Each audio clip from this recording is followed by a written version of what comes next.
यह कहानी एक छोटे से जंगल की है जहाँ हर प्रकार के पक्षी जानवर रहते थे। उस जंगल के राजा शेर था, लेकिन शेर को अपनी ताकत पर गर्व था। इधर एक कालू कौवा रहता था जो पेड़ की डाल पर उदास बैठा हुआ था। इतने में वहाँ रानू चिड़िया आ जाती है। कालू भैया, क्या हुआ? आप इतना उदास क्यों बैठे हो? सब कुछ ठीक तो है? रानू बहन, मैं बहुत अकेला फील करता हूँ और मुझे काम में मन भी नहीं लगता। कालू भैया, अगर आपको ऐसा फील हो रहा है तो क्यों ना आप शादी कर लो। अगर आपके साथ कोई रहेगा तो शायद आपको अच्छा फील होगा फिर। रानू बहन, अगर तुम्हारी नज़र में कोई अच्छी कौवी हो तो बताओ मुझे। कालू भैया, मेरी मौसी की लड़की मीनू है, उसे भी एक अच्छे कौवे की तलाश है। कालू भैया, क्यों ना हम दोनों चल के एक बार मौसी से बात कर लेते हैं। फिर वो दोनों चले जाते हैं। फिर वो दोनों पहुंच जाते हैं। रानू की मौसी बोलती हैं, अरे रानू बिटिया, बड़े दिनों बाद आई हो। हाँ मौसी, आपसे थोड़ा काम था। ये मेरा दोस्त है कालू, ये अपनी मीनू को देखने आया है। अरे मीनू बिटिया, कहाँ हो? जल्दी आओ, देखो कौन आया है। मीनू जल्दी से चली आती है और रानू को देखकर बहुत खुश हो जाती है। मीनू, ये कालू है, अगर तुम्हें पसंद हो तो बताओ मुझे। मीनू एक सुंदर कौवी थी और वह बहुत समझदार और शांत स्वभाव की थी। मीनू को कालू बहुत पसंद आया और वो दोनों बिना हिचकिचाहट के शादी कर लेते हैं। वो दोनों शादी के बाद जंगल में खुशहाल जीवन जीने लगे। कालू जी, हम आपको पाकर बहुत खुश हैं। कौवी, पहले मैं बहुत अकेला फील करता था, जब से तुम आई हो अब मुझे अच्छा लगने लगा है। फिर मीनू और कालू दोनों जंगल की तरफ चले जाते हैं। फिर उसे गौरी चिड़िया मिल जाती है। चिड़िया बोलती है, ए कालू, तुम कब शादी किए? ये तुम्हारी पत्नी है? हाँ गौरी बहन, हमारी शादी के 2 दिन हुए हैं अभी। अरे कालू, तुम्हारी पत्नी तो बहुत सुंदर है और बहुत शांत स्वभाव की है।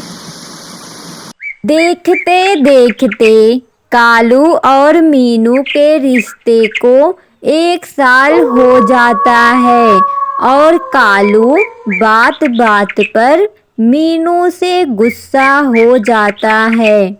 लेकिन मीनू कालू को हमेशा समझाती रहती है, कालू जी, अब आप पहले जैसा नहीं रहे। आप बात बात पर मुझसे गुस्सा हो जाते हैं। चल हट मीनू, तू मुझे समझाएगी?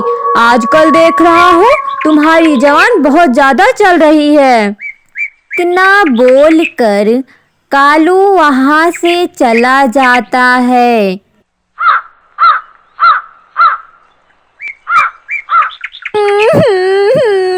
कालू जी को क्या हो गया है?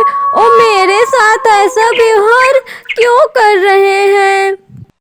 इधर कालू नदी के किनारे बैठा हुआ था।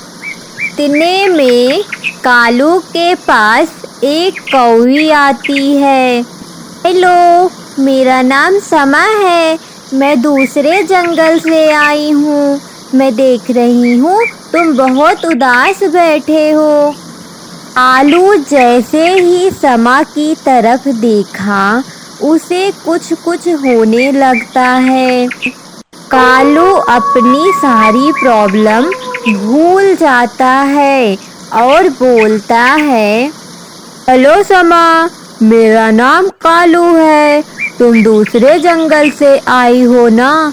चलो मैं तुम्हें अपने जंगल की सैर कराता हूँ। इधर कालू और समा जंगल में घूमने लगते हैं और दूसरी तरफ मीनू कौवी कालू का इंतजार कर रही थी। कालू जी कहाँ रह गए? अभी तक नहीं आए। मेरा मन बहुत घबरा रहा है। काफी रात हो जाता है। जब कालू घर वापस आया तो मीनू कौवी बोली, कालू जी आप कहाँ थे?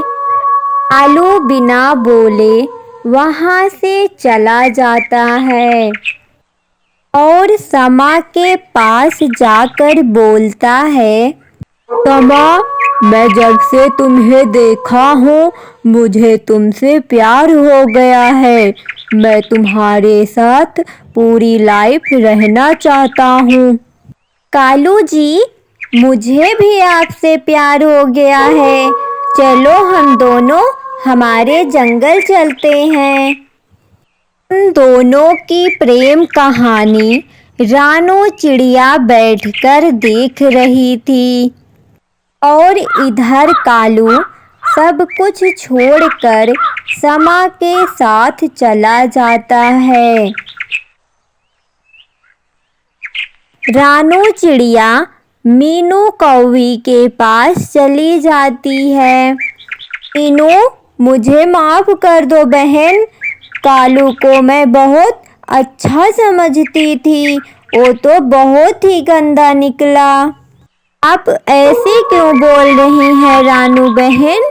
क्या हो गया? फिर रानू चिड़िया जो भी सुनी थी पूरी बात मीनू कौवी से बता देती है। रानू बहन, मुझे कुछ भी समझ नहीं आ रहा। अब मैं क्या करूं?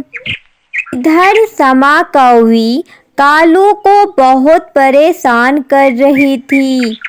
ए कालू, तू यहाँ बैठा क्यों है? जा मेरे लिए जंगल से फल तोड़ कर ला। समा, तुम ऐसे बात क्यों कर रही हो मुझसे? तुम क्या चाहते हो कालू? मैं तुम्हारी आरती उतारूं? समा की बात सुनकर कालू वहाँ से चला जाता है। मैंने ये क्या कर दिया? मुझे अपनी मीनू को छोड़कर नहीं आना चाहिए था। मैं बिना मतलब में इसके पीछे पड़ा। मैं अपने जंगल जाकर मीनू से माफी मांग लूंगा।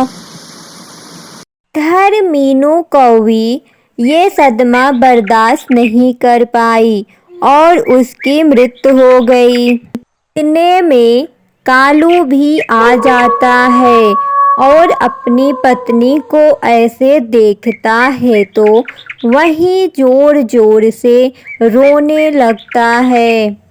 भगवान, मैंने कितनी बड़ी गलती कर दी। मुझे माफ कर देना मीनू। मैंने तुम्हारे साथ बहुत गलत किया। कालू कौवा को पछताने के अलावा कुछ नहीं मिला। अगर वीडियो पसंद आया हो तो प्लीज़ हमारे चैनल को लाइक, शेयर, सब्सक्राइब करें। धन्यवाद।